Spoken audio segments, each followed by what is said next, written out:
नमस्कार भाई सभी को। एक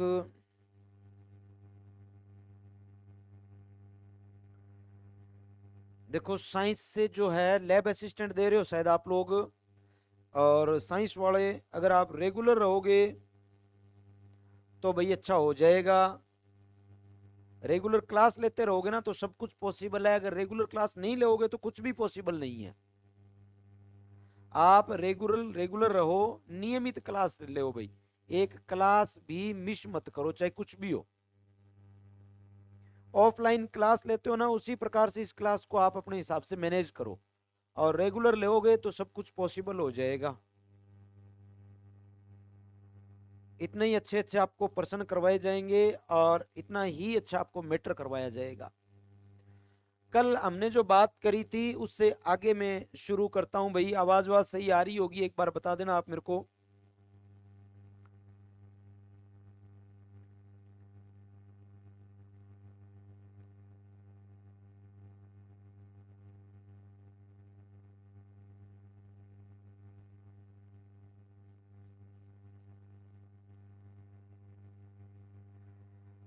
कर दें भाई शुरू। और क्लास देख रहे हो ना, तो ये नहीं कि आप 1-2 मिनट क्लास देख लो फिर बाद में आप लोग बीच में कहीं और काम लग जाओ, फिर बाद में आप क्लास लेने के लिए आ जाओ। वैसा मत करना भाई। रेगुलर ले रहे हो तो रेगुलर लेना, नहीं तो फिर बाद में है ना क्लास का कोई मतलब ही नहीं रहेगा आपके लिए। शुरू कर देते हैं भाई अपने।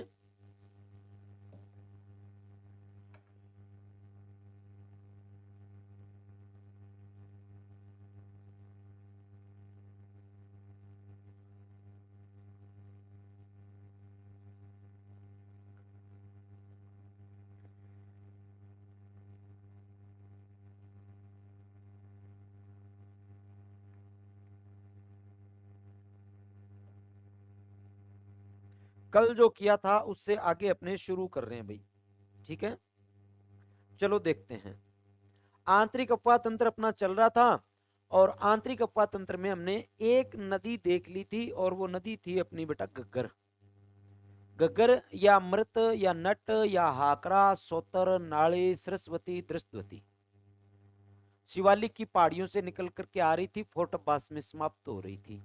ठीक है ना। कई बार जब बारिश कम होती है ना तो हनुमानगढ़ और सूरतगढ़ के बीच में ही समाप्त हो जाती है। ये चीज भी आप ध्यान में रखना।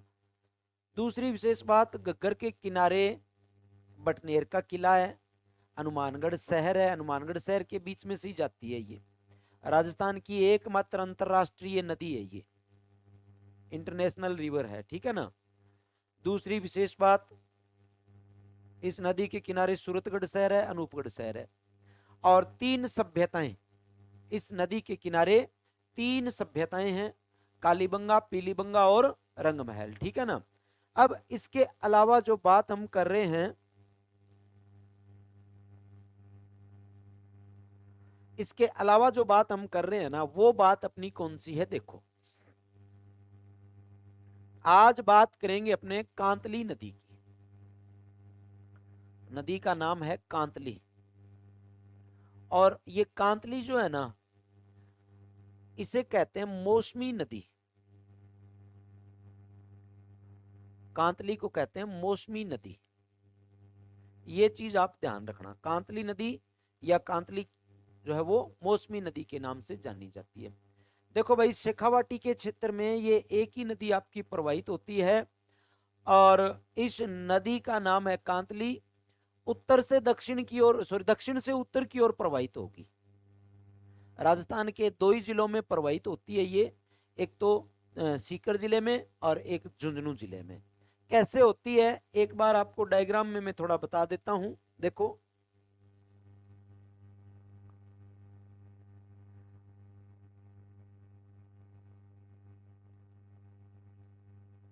ये अपने 2 जिले हैं भाई, सीकर और झुंझुनू।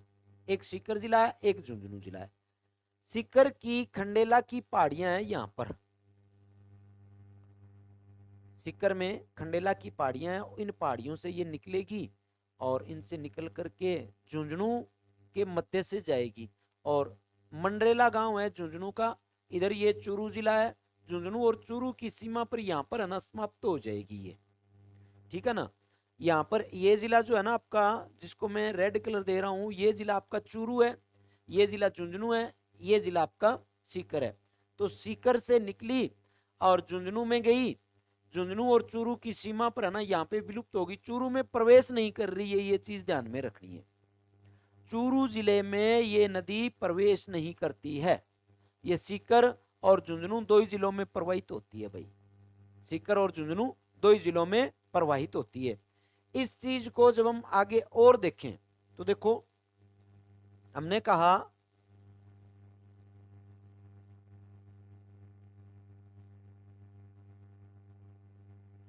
एक जिला तो आपका हो गया सीकर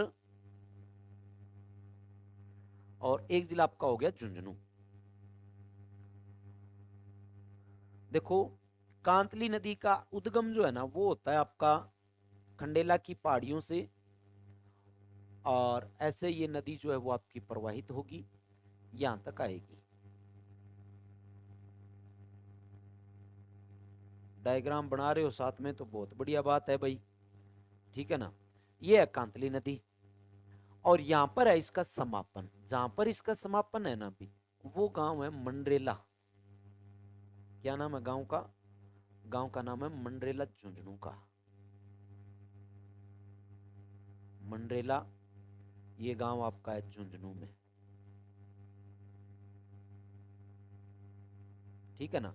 इधर जिला आगे है ना चूरू आ जाता है, तो चूरू और झुंझुनू की सीमा पर है ना ये नदी आपकी विलुप्त हो जाती है। अब चीज देखना आप, जो मैं आपको बता रहा हूं, ये तो आपका हो गया झुंझुनू जिला, ये आपका हो गया, सॉरी ये हो गया आपका सीकर जिला, ये आपका हो गया झुंझुनू जिला, ठीक है ना।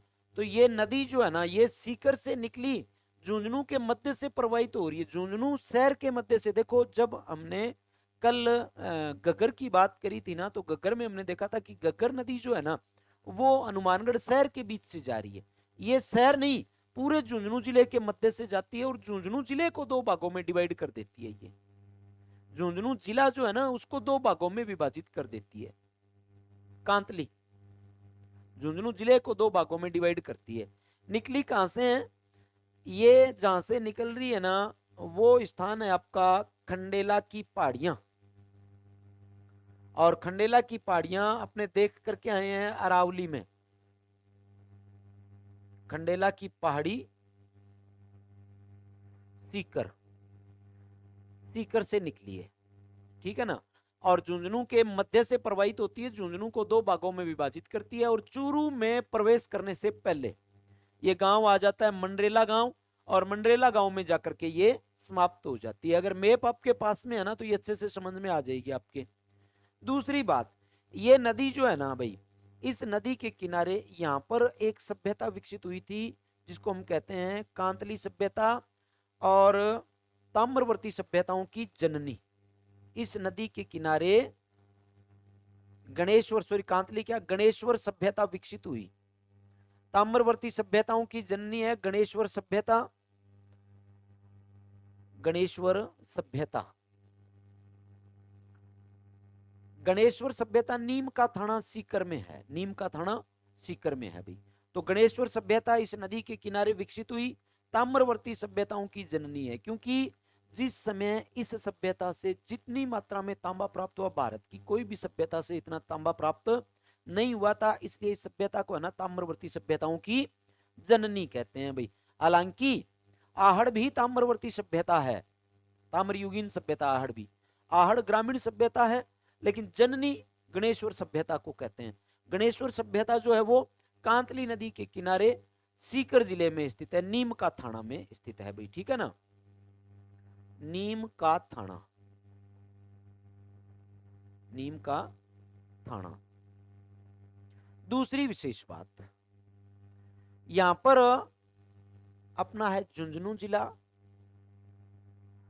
और इस नदी के किनारे एक सभ्यता झुंझुनू में स्थित है। आप नाम बता दो तो मान जाऊं कि हाँ भैया जी झुंझुनू में इस नदी के किनारे कौन सी सभ्यता स्थित है। ओहो, एग्रीकल्चर सुपरवाइजर का क्लास पूरी होने से पहले ही बताऊंगा, पूछना तो भूल गया था, हालांकि अभी पूछ लेंगे अपने, है ना।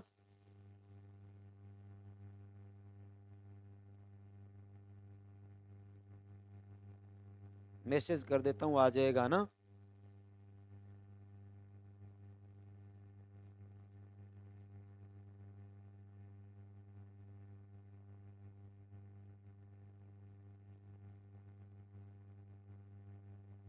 उत्तर दिया नहीं किसी ने?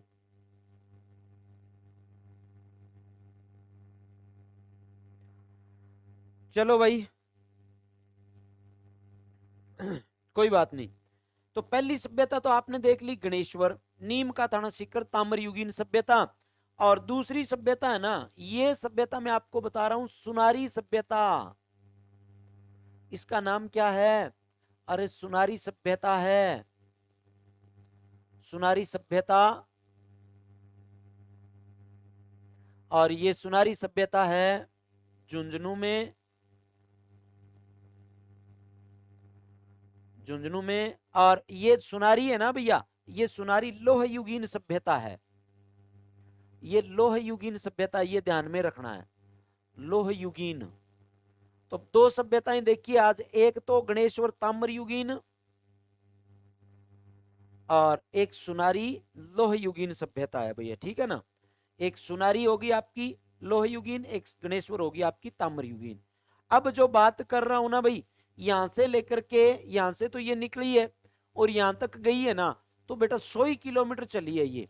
यानी इसकी टोटल लेंथ जो है ना, कुल लंबाई जो है, ये कुल लंबाई है ना इसकी, ये इसकी कुल लंबाई है 100 किलोमीटर। 100 किलोमीटर कितनी लंबाई है भाई? इसकी कुल लंबाई जो है ना वो 100 ही किलोमीटर है भाई, इसकी कुल लंबाई जो है वो 100 किलोमीटर है। और देखो राजस्थान के अलावा कोई और दूसरे राज्य में गई है क्या? नहीं गई ना। पूर्णतः राजस्थान में प्रवाहित होने वाली, पूर्णतः राजस्थान में प्रवाहित होने वाली आंतरिक अफवाह तंत्र की सबसे लंबी नदी है, पूर्णतः राजस्थान में प्रवाहित होने वाली, ये ध्यान में रखना है आपको। तो आप यहां पर क्या लिख सकते हो, यहां पर लिखो इसमें, पूर्णतः राजस्थान में प्रवाहित होने वाली, पूर्णतः राजस्थान में प्रवाहित होने वाली, प्रवाहित होने वाली, होने वाली आंतरिक अफवाह तंत्र की, आंतरिक अपवाह तंत्र की सबसे लंबी नदी है, सबसे लंबी नदी है, पूर्णतः राजस्थान में प्रवाहित होने वाली, राजस्थान में प्रवाहित होने वाली आंतरिक अफवाह तंत्र की सबसे लंबी नदी है, पूर्णतः राजस्थान में प्रवाहित होती है, ठीक है ना। राजस्थान के दो ही जिलों में प्रवाहित होती है भाई, एक तो सीकर और एक झुंझुनू। दूसरी विशेष बात ध्यान में रखना बेटा, एक बात बता रहा हूं आपको, देखो इस नदी का ये जो क्षेत्र है ना भाई, इस नदी का ये जो क्षेत्र है, ये जो क्षेत्र है ना इस नदी के आसपास का, इस क्षेत्र को अपने बोलते हैं तोरावाटी। यानी कांतली नदी का जो ये अपवा क्षेत्र है ना आपका, ड्रेनेज एरिया वो कांतली रिवर, कांतली नदी का अपवा क्षेत्र है ना, इसको हम बोलते हैं तोरावाटी। क्या बोलते हैं भाई? तोरावाटी बोलते हैं, ठीक है ना। और इस क्षेत्र में तोरावाटी बोली भी बोली जाती है, ये चीज ध्यान में रखना। कांतली नदी का गग्गर का अपवा क्षेत्र नाड़ी, कांतली का अपवा क्षेत्र तोरावाटी, लुणी का अपवा क्षेत्र गोड़वाड़ा प्रदेश, गोड़वाड़ा प्रदेश, माही का अपवा क्षेत्र छप्पन का मैदान, ठीक है ना। तो ये चीजें आप ध्यान में रखना भाई। तो इसका अपवा क्षेत्र जो है ना वो क्या है भैया, इसका अपवा क्षेत्र जो है वो तोरावाटी है भाई, ठीक है ना। इसके अपवा क्षेत्र को क्या कहते हैं हम? इसके अपवा क्षेत्र को हम कहते हैं भाई तोरावाटी, ठीक है ना। समझ में आ गई होगी बात। इस नदी का अपवा क्षेत्र जो है वो तोरावाटी कहलाता है। नमस्कार भाई सभी को, राधे राधे। इस नदी का अपवा क्षेत्र क्या कहलाता है भाई? इस नदी का अपवा क्षेत्र जो है वो तोरावाटी कहलाता है, ठीक है ना। तो ये नदी अपने कौन सी देख दी भाई? ये नदी अपने देख दी भाई कांतली। और अब आगे जिस नदी की मैं बात कर रहा हूं ना, वो आपकी नदी आ जाती है भैया रूपारेल नदी।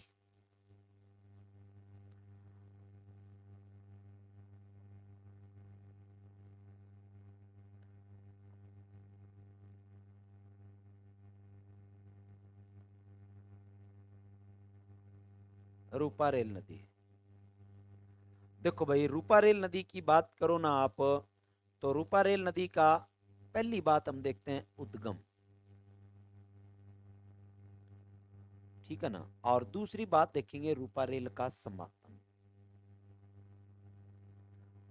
समापन रूपारेल नदी है ना भाई, इस नदी का उद्गम होता है भाई उदयनाथ की पहाड़ियां थानागाजी अलवर से, ठीक है ना। रूपारेल नदी जो है ना, इसका उद्गम होता है उदयनाथ की पहाड़ियां थानागाजी अलवर से, और समापन कभी तो माना जाता है कुशलपुर डीग में, जो पहले भरतपुर का एरिया हुआ करता था, ठीक है ना, कुशलपुर के पास में जाकर के ये समाप्त हो जाती है डीग जिले में, और वहीं से इसका पानी जो है ना, इसका पानी जो है वो ले जाया गया था मोती झील में, ठीक है ना। इस नदी का पानी मोती झील में ले जाया गया था। महाराजा सूरजमल जाट ने क्या किया था, मोती इस रूपारेल की बाढ़ से बचने के लिए भरतपुर में मोती झील का निर्माण करवाया था, और उस मोती झील से है ना इन्होंने नहर निकाली थी, सुजान गंगा नहर। तो हम जो बात कर रहे हैं ना, पहली बात मैं करूं उद्गम की, तो इसका उद्गम है ना वो होता है उदयनाथ की पहाड़ियां, उदयनाथ थानागाजी, थानागाजी अलवर, थानागाजी अलवर, और इसका जो समापन है ना वो होता है कुशलपुर डीग, डीग जिले में। ये कुशलपुर है ना आपका भाई, ये डीग जिले में है भैया, ये आपको ध्यान में रखना है भाई, ठीक है ना। दूसरी विशेष बात, कुशलपुर डीग है ना, इसके पास ही थोड़ा आगे जाकर के इस पे एक बांध बना हुआ है सीकरी बांध, ठीक है ना। इस नदी पर एक बांध बना हुआ है भाई सीकरी बांध। बांध कौन सा बना हुआ है, तो सीकरी बांध डीग में ही है, सीकरी बांध डीग में। कहां पर बना हुआ है, सीकरी बांध जो है ना भाई, ये डीग में बना हुआ है अभी इस नदी पर, ठीक है ना। अब दूसरी बात, अब और बात अगर करें तो इस नदी से, इस नदी का पानी जो है वो रूपारेल नदी का पानी जो है वो अपना मोती झील में ले जाया गया। देखो बात बताता हूं इसकी मैं आपको पूरी।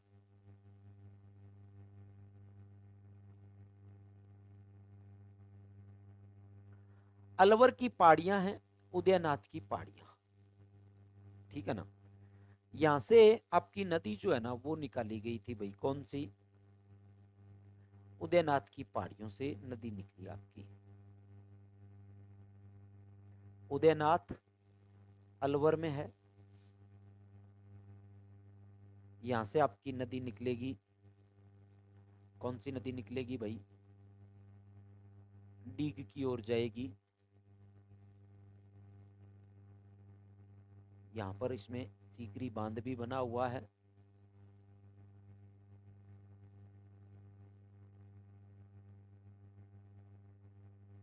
आगे देखो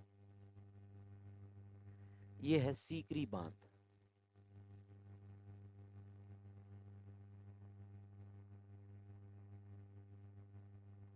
ठीक है ना। अब आगे देखना भाई, ये तो बात होगी उद्गम की और समापन की होगी, ठीक है ना। अब इससे आगे जब हम इसकी बात करें ना, तब इस नदी का पानी, ये नदी पहले क्या करती थी जब प्रवाहित होती ना, तो भरतपुर वगैरह वो ये एरिया जो है ना, इस पूरे एरिया को है ना ये अपने बाढ़ की चपेट में ले लेती थी।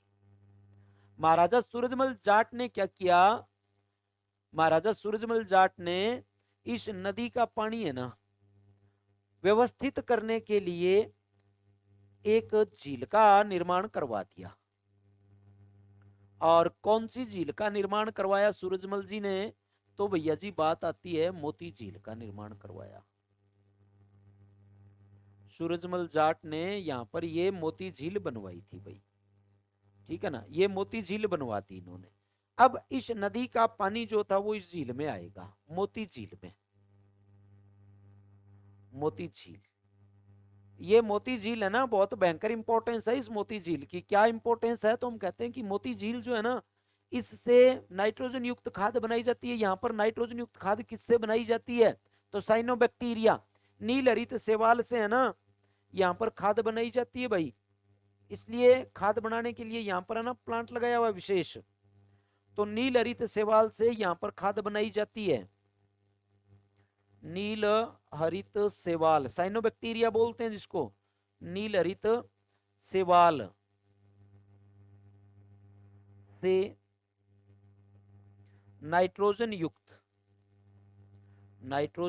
युक्त खाद बनाई जाती है। यहां पर इंपॉर्टेंट बात है, नील हरित शैवाल से यहां पर नाइट्रोजन युक्त खाद बनाई जाती है। दूसरी विशेष बात देखना, ये मोती झील आ गई, मोती झील में रूपारेल नदी का पानी आ गया। अब इस रूपारेल नदी का पानी जो है ना, इसको निकाला गया भरतपुर में सिंचाई हेतु सुजानगंगा नहर के माध्यम से, ठीक है ना। यहां से एक नहर निकाली गई और वो नहर थी सुजानगंगा नहर। कौन सी नहर निकाली गई? सुजानगंगा नहर। और इस सुजानगंगा नहर का पानी है ना कहां पर जाएगा भाई? भाई एक दुर्ग बना हुआ है, लोहागढ़ का किला। इस लोहागढ़ दुर्ग के चारों ओर बनी हुई है खाई, ठीक है ना। लोहागढ़ दुर्ग जो है ना, लोहागढ़ दुर्ग के चारों ओर है खाई। उस खाई में पानी की जब हम बात करें ना, उस खाई में जब हम पानी की बात करें तो पानी जाता है इस खाई में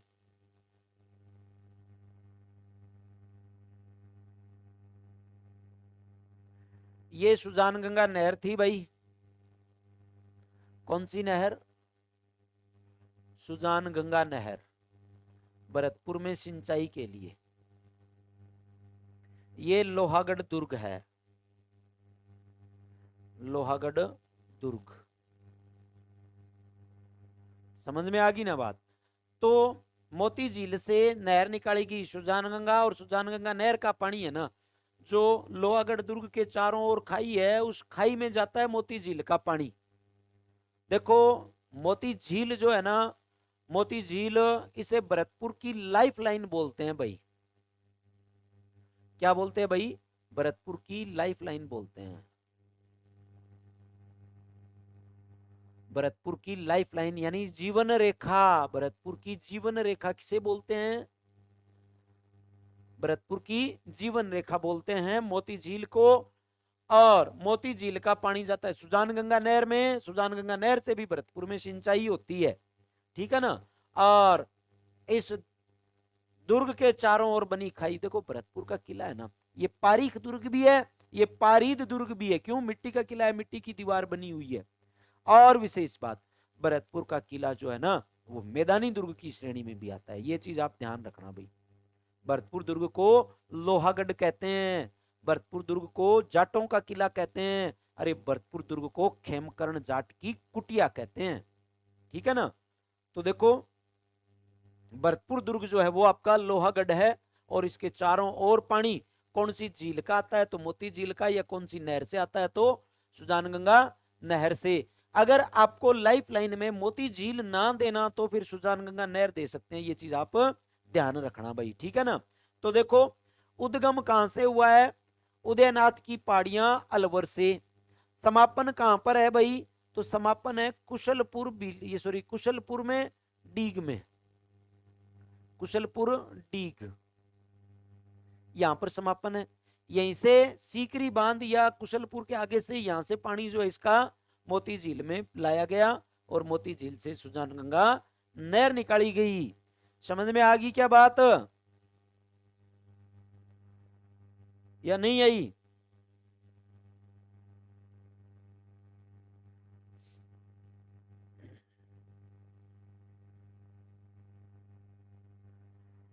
राधे राधे भी सभी को। आगे देखो भाई, ये चीज होगी यहां तक।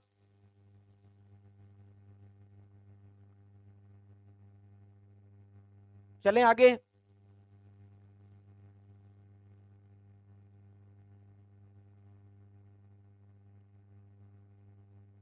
ये लो भाई,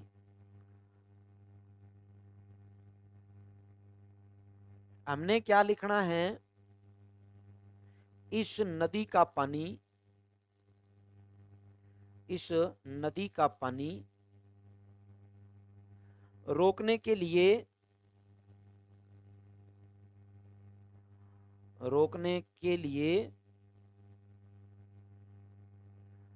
महाराजा सूरजमल जाट ने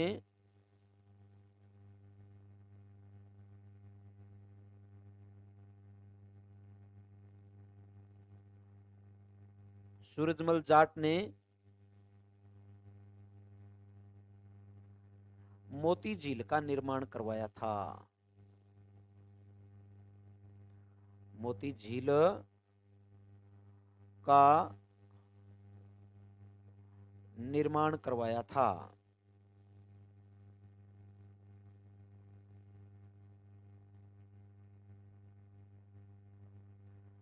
ठीक है ना, मोती झील का निर्माण करवाया था। मोती झील से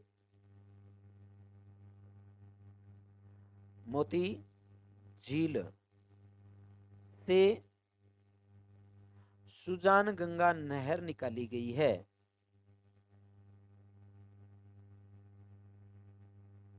नहर निकाली गई है। मोती झील से सुजान गंगा नहर निकाली गई है। दूसरी विशेष बात करें, दो चीजें और बताऊंगा। मोती झील के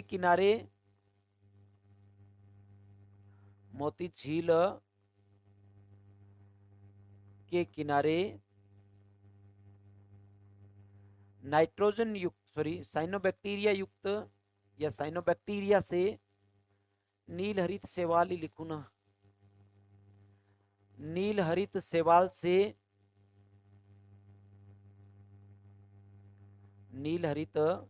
से नाइट्रोजन युक्त खाद बनाई जाती है। नाइट्रोजन युक्त खाद बनाई जाती है।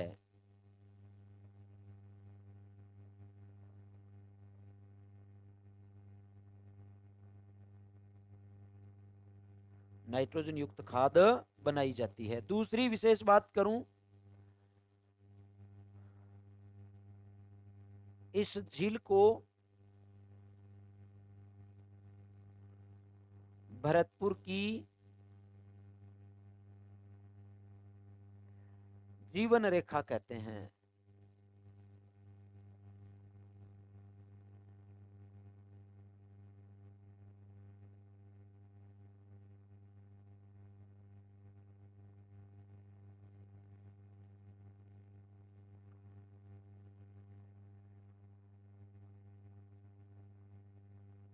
सुजान गंगा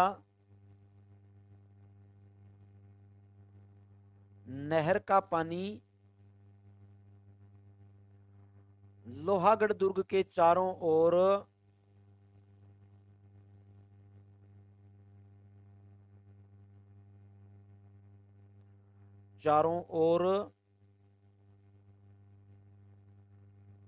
बनी खाई में जाता है।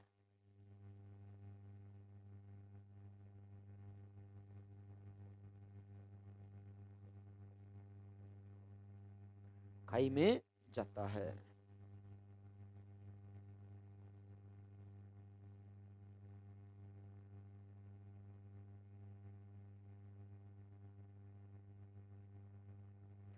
चलें भी आगे।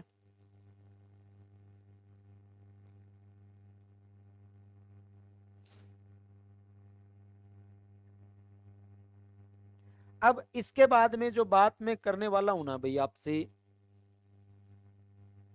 वो आपसे होने वाली है भाई बात यहां पर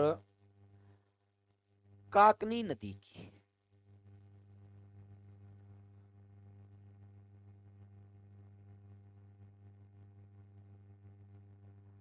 काकनी नदी,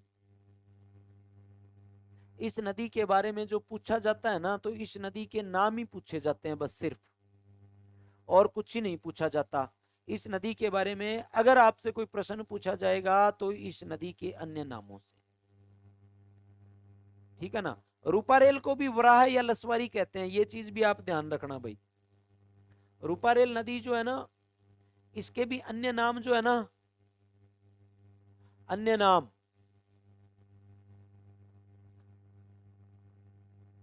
एक तो वराह है और एक लसवारी,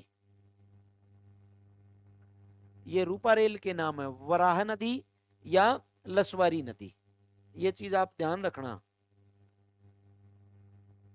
ठीक है ना। एक वराह नदी और एक लसवारी नदी, ये रूपारेल के नाम है। अब अपने जो बात कर रहे हैं ना भाई, वो बात कर रहे हैं काकनी नदी की।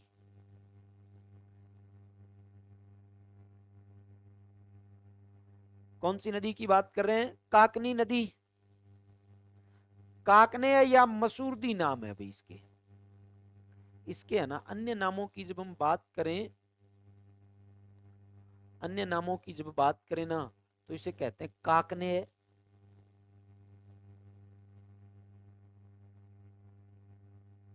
या मसूरदी।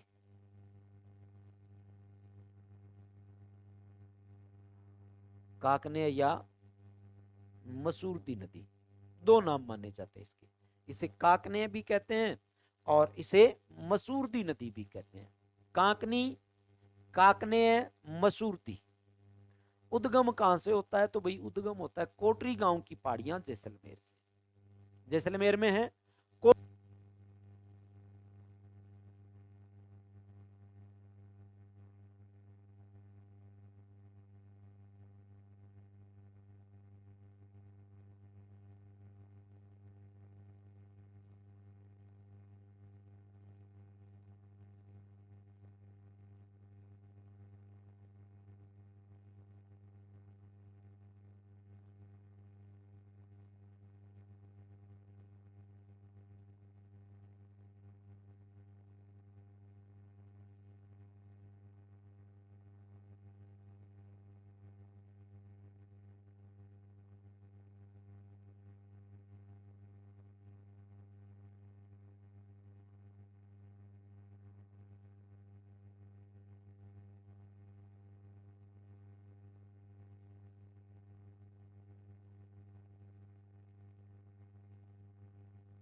आ गई ना भाई?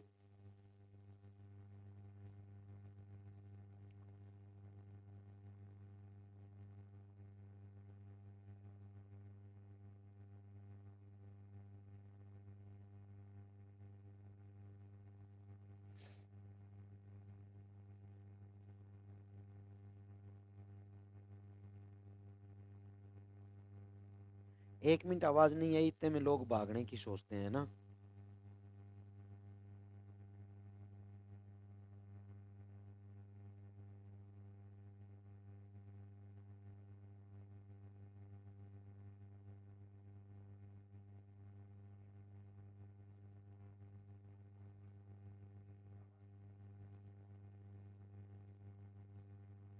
आई नहीं क्या?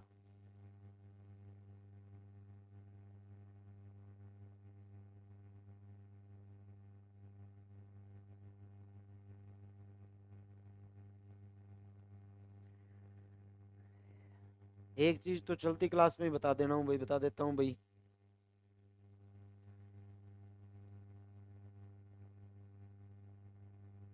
वनपाल और महिला पर्यवेक्षक फोरम जो थे ना, उनकी एग्जाम डेट आगे बढ़ा दी है। पहले 4 फरवरी लास्ट थी, अब 11 फरवरी कर दी है भाई।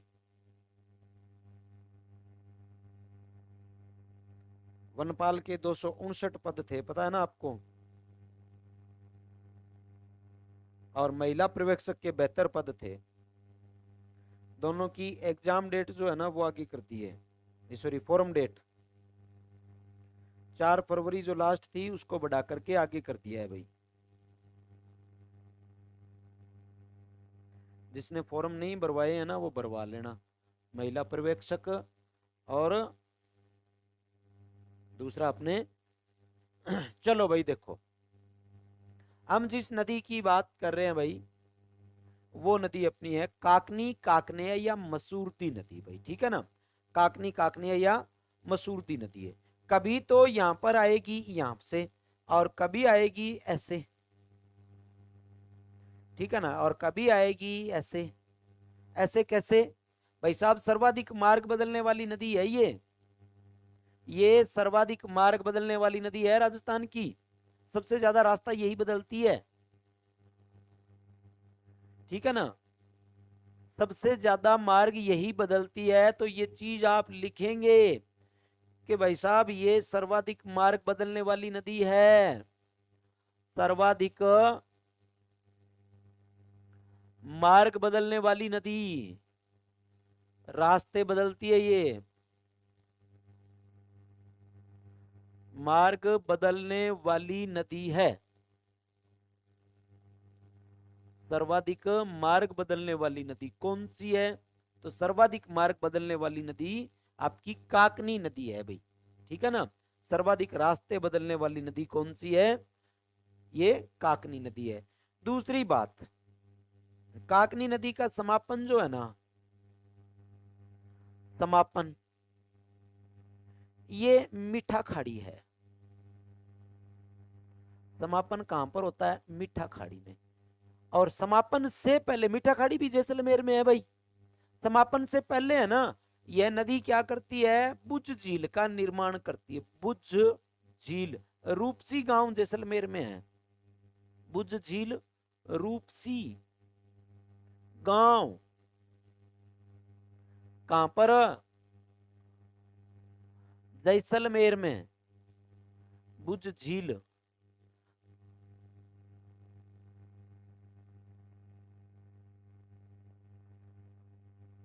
का निर्माण करती है,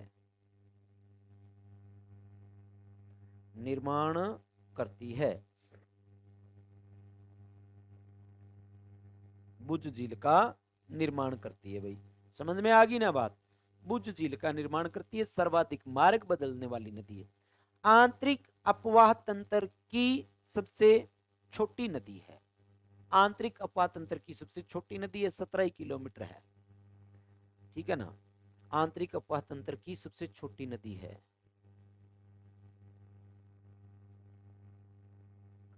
अपवाह तंत्र की सबसे छोटी नदी, सबसे छोटी नदी,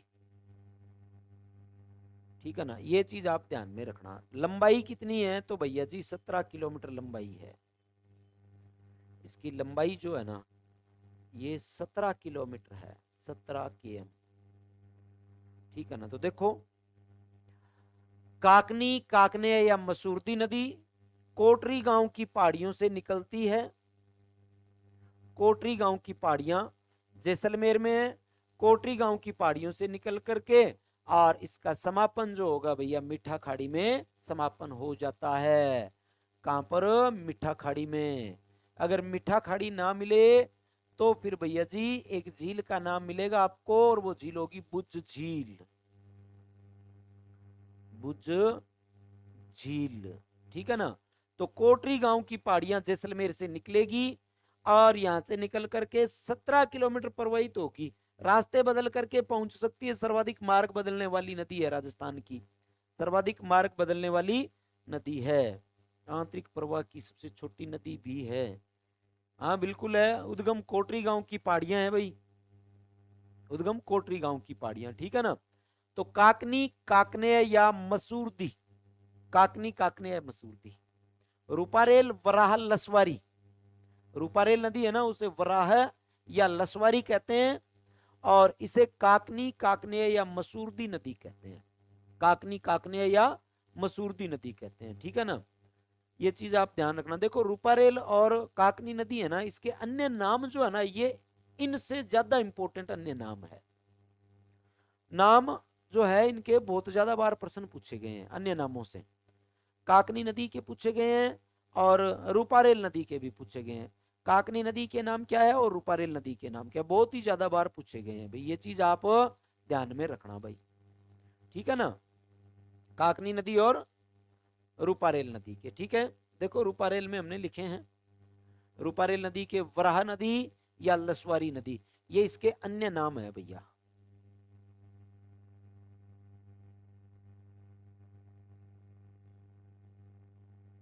अन्य नाम है ये इसके, ठीक है ना। वराह या लसवारी और काकनी काकने मसूरदी। काकनी काकने मसूरदी, रूपारेल वराह लसवारी। रूपारेल वराह लसवारी नदी है भाई, ठीक है ना। समझ में आ रही है क्या भाई, या यही कंठ पाड़ू।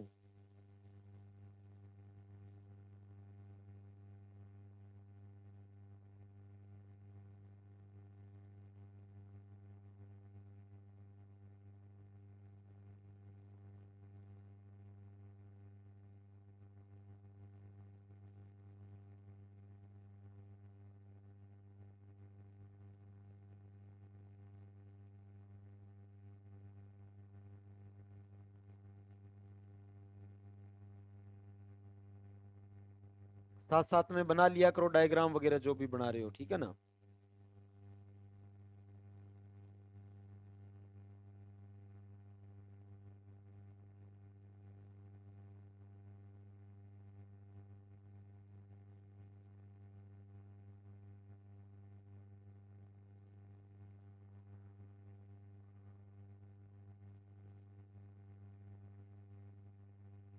चलें आगे।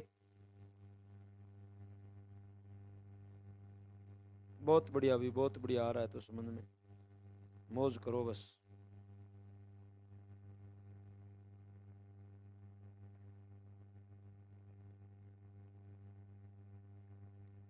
समझ में आना चाहिए बस।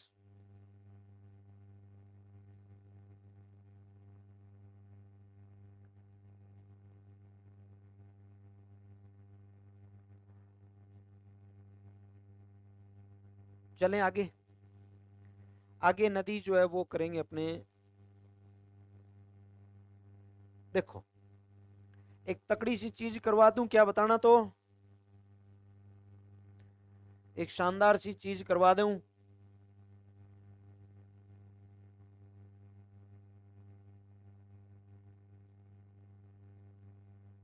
बताओ बताओ, एक शानदार सी चीज करवा दूं क्या।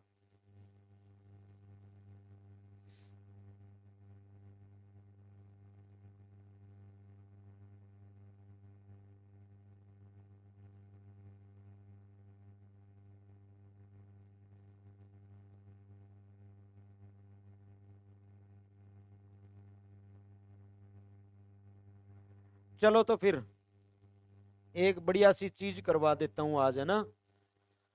देखो भाई,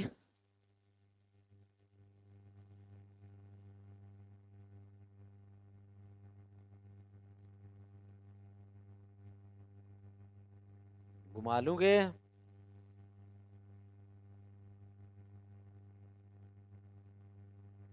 ये भाई 3 से 12 और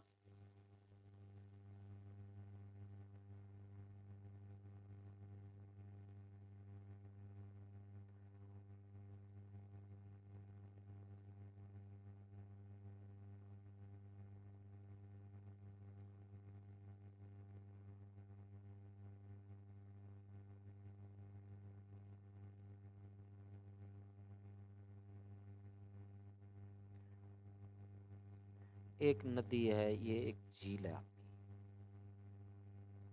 और ये आपकी जो झील है ना, ये झील आपकी है भाई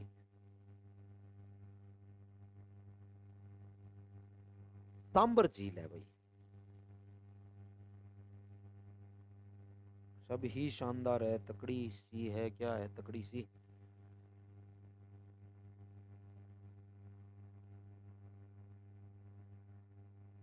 ये है भाई आपकी सांबर झील। अब आप कहोगे जी बीच में सांबर झील क्यों आ गई है?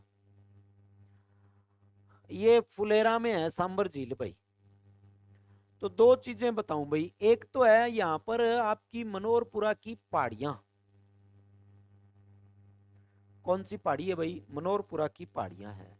और मनोहरपुरा की पहाड़ियों से निकलती है बेटा मेंथा नदी। कौन सी नदी निकली? ये नदी आपकी निकली मेंथा नदी। पहाड़ियों का नाम क्या है गुरुजी? तो पहाड़ियों का नाम है अभी मनोहरपुरा। मनोहरपुरा जयपुर, ठीक है ना। मनोहरपुरा की पहाड़ियां है आपकी जयपुर में। और दूसरी बात, एक आपकी पहाड़ियां है ये, और इन पहाड़ियों का नाम है ना आपका, वो है भाई आपका किशनगढ़ की पहाड़ियां, सलेमाबाद की। ये आपकी पहाड़ियां हैं किशनगढ़ की।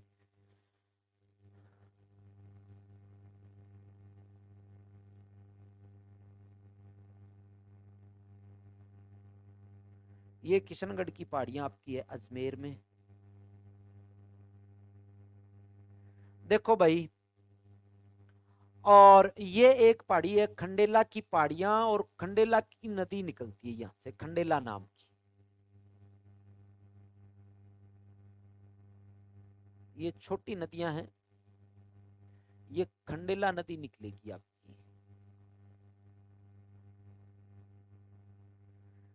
और एक ये आएगी छोटी नदी, नाला कह दूं चाहे नदी कह दूं, खारी। मैं बात जो कर रहा हूं ना, मैं प्रमुखतया आपकी बात कर रहा हूं, दो नदियां मनोहरपुरा की पहाड़ियों से निकलती है, मेंथा नदी, मेंथा नदी, और किशनगढ़ की पहाड़ियों से निकलती है रूपनगढ़ नदी। रूपनगढ़ नदी, ठीक है ना। रूपनगढ़ नदी जो है ना, वो यहां से किशनगढ़ की पहाड़ियों से निकल करके अजमेर, अजमेर के बाद में प्रवाहित होगी जयपुर। और जब अजमेर से ये जा रही है ना, तो यहाँ पर सलेमाबाद जो है ना, सलेमाबाद अजमेर है यहाँ पर, ये सलेमाबाद है। और सलेमाबाद में है ना, यहाँ पर मंदिर बना हुआ है निम्बार्क संप्रदाय का। कौन सा मंदिर बना हुआ है इस नदी के किनारे? रूपनगढ़ नदी है ना, इस नदी के किनारे है निम्बार्क संप्रदाय का मंदिर। निम्बार्क संप्रदाय सलेमाबाद में है, सलेमाबाद में, अजमेर किशनगढ़ हाईवे पर है सलेमाबाद, ठीक है ना। इस निम्बार्क संप्रदाय को है ना हंस संप्रदाय भी कहते हैं भैया, हंस संप्रदाय। ये निम्बार्क संप्रदाय है ना आपका, निम्बार्काचार्य जी या आचार्य परशुराम जी का संप्रदाय है निम्बार्क संप्रदाय, ठीक है ना। दूसरी विशेष बात, ये जो मेंथा नदी है ना, ये इधर से जब आएगी ना, ये सांबर झील को है ना सबसे ज्यादा नमक देने वाली नदी है, ये ध्यान में रखना भैया आप। सांबर झील को सबसे ज्यादा नमक जो देनी देती है ना, वो एक नंबर पर मेंथा देती है, सबसे ज्यादा नमक देती है सांबर को। इस नदी के किनारे है ना एक मंदिर है बहुत ही शानदार, और वो मंदिर है आपका लूणवा जैन तीर्थ, डीडवाना में। कौन सा? लूणवा जैन तीर्थ,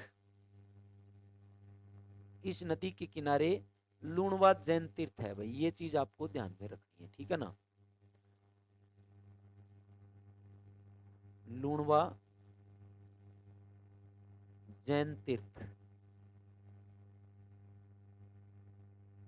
जैन संप्रदाय का प्रमुख मंदिर है, और ये आपका है डीडवाना में, लूणवा गांव में, डीडवाना कुचामन।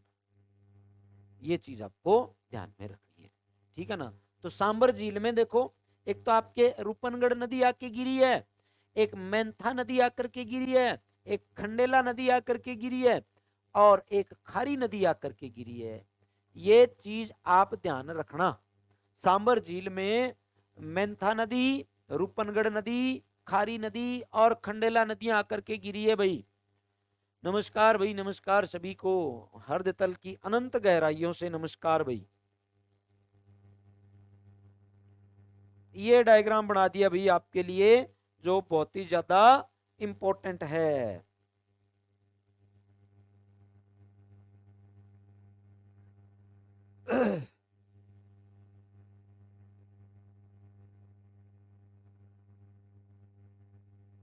एकदम साफ दिखाई दे रहा है भाई, कोई दिक्कत नहीं है ना।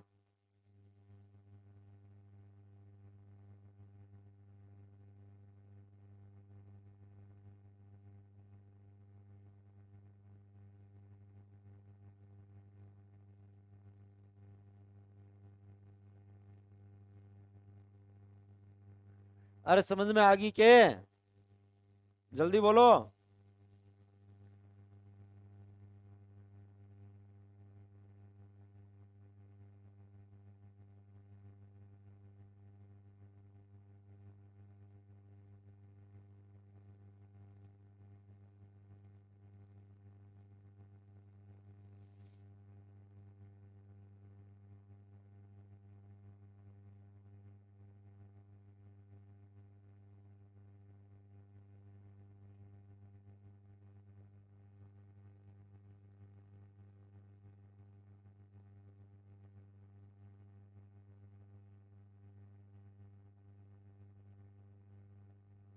बना दिया क्या? बढ़िया, बहुत बढ़िया भाई, बहुत बढ़िया।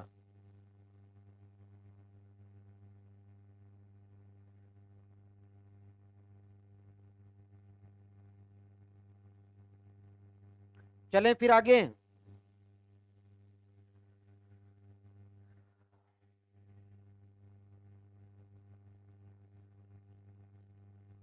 आगे अपने नदी का जो जिसका जिक्र कर रहे हैं भाई, नदी है आगे आपकी साबी। साबी नदी है, साबी नदी। अकबर बांधी ना बंधू, ना रेवाड़ी जाऊं, कोट तड़ा कर निकलूं, साबी नाम कहाँ हूं।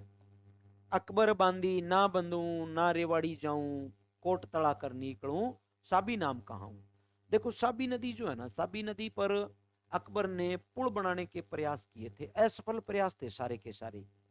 जितने भी प्रयास अकबर ने किए ना, अकबर हर एक प्रयास में असफल हुआ था, हर एक प्रयास में अकबर असफल हुआ था।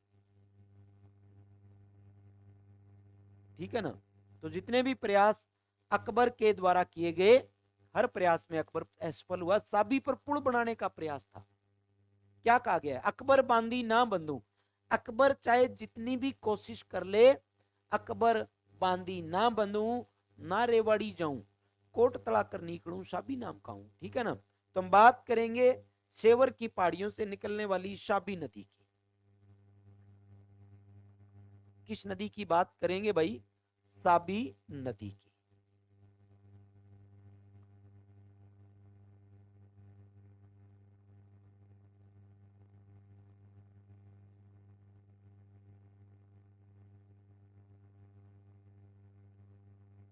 साबी नदी की बात करेंगे। पहली बात आती है भाई, साबी का उद्गम जो है वो कहां से होता है भाई? ठीक है ना। साबी नदी का उद्गम कहां से होता है? तो साबी का उद्गम होता है सेवर की पहाड़ियों से। और सेवर की पहाड़ियां कहां पर है भाई? सेवर की पहाड़ियां आपकी कोटपुतली की है भैया। ठीक है ना। सेवर की पहाड़ियां कोटपुतली में।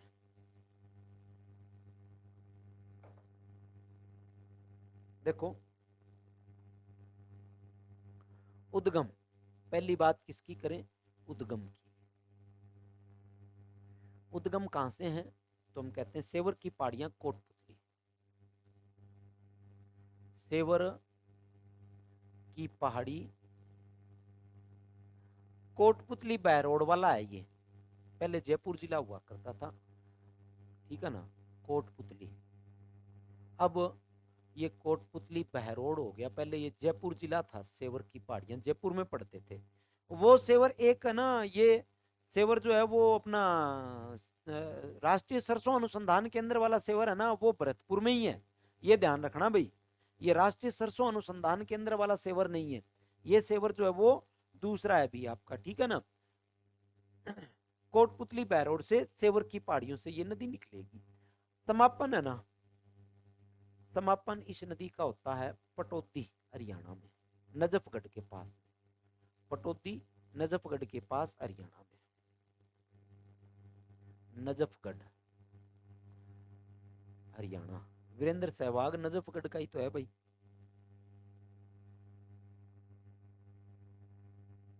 पटौदी नजफगढ़ हरियाणा में। दूसरी विशेष बात हम करें, इस नदी के किनारे है ना जोधपुरा सभ्यता है। इस नदी के किनारे जोधपुरा सभ्यता है भाई। कौन सी सभ्यता है? जोधपुरा सभ्यता। जोधपुरा सभ्यता कोटपुतली में है। जोधपुरा सभ्यता है ना, ये कोटपुतली बहरोड में है। जोधपुरा सभ्यता कोटपुतली बहरोड, कोटपुतली बहरोड में है ना, ये आपकी जोधपुरा सभ्यता है भाई। ठीक है ना। जोधपुरा सभ्यता जो है देखो साबी जो है ना, मुगल काल में अपनी विनाश लीला के लिए प्रसिद्ध रही नदी है भाई। मुगल काल जब चल रहा था ना, उसमें साबी विनाश लीला के लिए प्रसिद्ध थी। इसलिए अकबर ने क्या किया था, साबी नदी पर पुल बनाने का प्रयास किया था, और सारी कोशिश जो थी अकबर की असफल रही थी। अकबर इस पर पुल बनाने में सफल हो ही नहीं पाया। तो हम क्या कहते हैं कि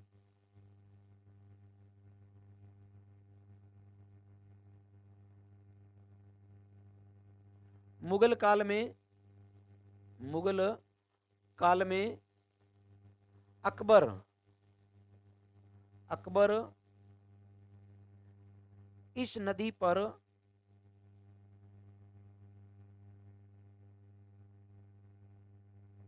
पुल बनवाने के असफल प्रयास करते हैं। पुल बनवाने के असफल प्रयास करते हैं, असफल प्रयास करते हैं। अकबर इस नदी पर पुल बनवाने के असफल प्रयास करते हैं। ठीक है ना। जितने भी प्रयास अकबर ने किए, सारे प्रयासों में अकबर जो थे वो असफल रह गए थे भाई। इस पर अकबर जो थे पुल नहीं बनवा पाए थे। ठीक है ना। इसलिए क्या कहा गया है कि अकबर बांधी ना बंधू ना रेवाड़ी जाऊं, कोट तड़ाकर निकलूं साबी नाम काऊं। समझ में आ गई ना बात। तो अकबर जो है इस नदी पर पुल बनाने का असफल प्रयास करता है। सेवर की पहाड़ियां कोटपुतली से निकलती है। इस नदी के किनारे जोधपुरा सभ्यता स्थित है भाई। जोधपुरा सभ्यता स्थित है, और पटौदी में जाकर के, हरियाणा में जाकर के ये नदी जो है वो आपकी समाप्त हो जाती है। ठीक है ना। नजफगढ़ पटौदी हरियाणा में। अगर पूछेंगे तो एक तो अकबर का पूछ सकते हैं, एक जोधपुरा सभ्यता जो है ना वो पूछ सकते हैं। दो ही चीजें इस नदी से विशेष पूछने वाली। ठीक है ना। तो लगभग आपकी आंतरिक प्रवाह की नदियां जो है वो प्रमुख प्रमुख आपको पूरी करवा दी है भाई। कल इसके बारे में कोई और छोटी मोटी नदियां हैं तो वो करवाएंगे, और इसके प्रश्न करवा देंगे आंतरिक प्रवाह के साथ में। ठीक है ना। तो आज के लिए अपने इतना ही। नमस्कार, शुभ रात्रि सभी को, राधे राधे सभी को, राधे राधे भी पवन जी। ठीक है ना।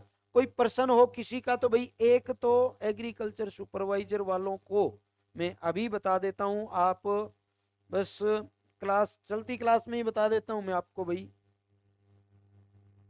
1 मिनट। आप जो एग्रीकल्चर सुपरवाइजर वाले जो है आप पूछना चाह रहे टेस्ट सीरीज का,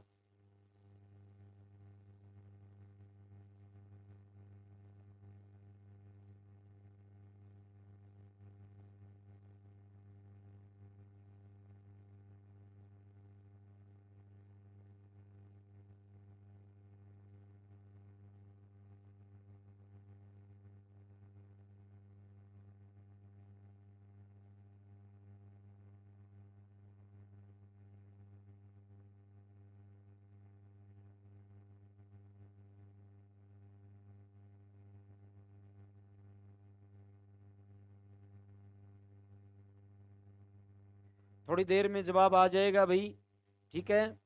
शायद आप लोगों के समझ में आ गई होगी क्लास जो हुई आपने अपनी। रेगुलर आया करो, और क्या पढ़ाओ, ये इतना पहले पढ़ाया है ना, ये पढ़ लो, ठीक है ना। और क्या पढ़ाओ, जो पढ़ाया है वो तो याद करो पहले, और पढ़ाओ और पढ़ाओ। 2 दिन में सारा थोड़ी ना होता है।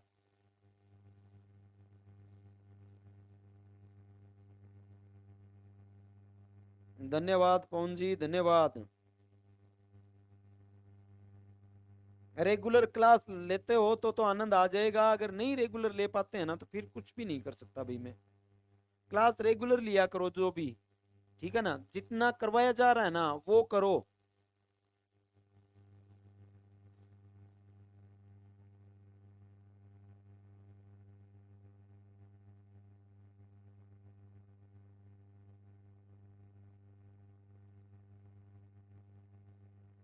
जो रेगुलर करवाया जा रहा है ना, अगर उसको आप रेगुलर क्लास में देखते हो ना तो आनंद आ जाएगा। और अगर रेगुलर नहीं लोगे तो कुछ नहीं कर सकता। आप कल इसके आंतरिक अपवाद तंत्र के पहले आपको उसकी थ्योरी करवाएंगे, फिर बाद में इसके प्रश्न आपको करवाएंगे, ठीक है ना। पहले बंगाल की खाड़ी का अपवाद तंत्र जो है ना वो शुरू करेंगे अपने भाई। सबसे इंपॉर्टेंट अपवाद तंत्र, अगर उसमें कल की क्लास आप लोगों ने मिस कर दी ना तो फिर वो पूरा समझ में ही नहीं आएगा। ये और है, आंतरिक अपवाद तंत्र के बाद में बंगाल की खाड़ी का जो अपवाद तंत्र है ना वो भाई पूरा देखना भाई। क्या बात है पवन जी। सेकंड ग्रेड के लिए टेस्ट सीरीज भाई साहब मैं कुछ अभी नहीं कह सकता प्रेम जी, बता देंगे आपको, कल बता देंगे, ठीक है भाई। धन्यवाद। जय हिंद, जय भारत।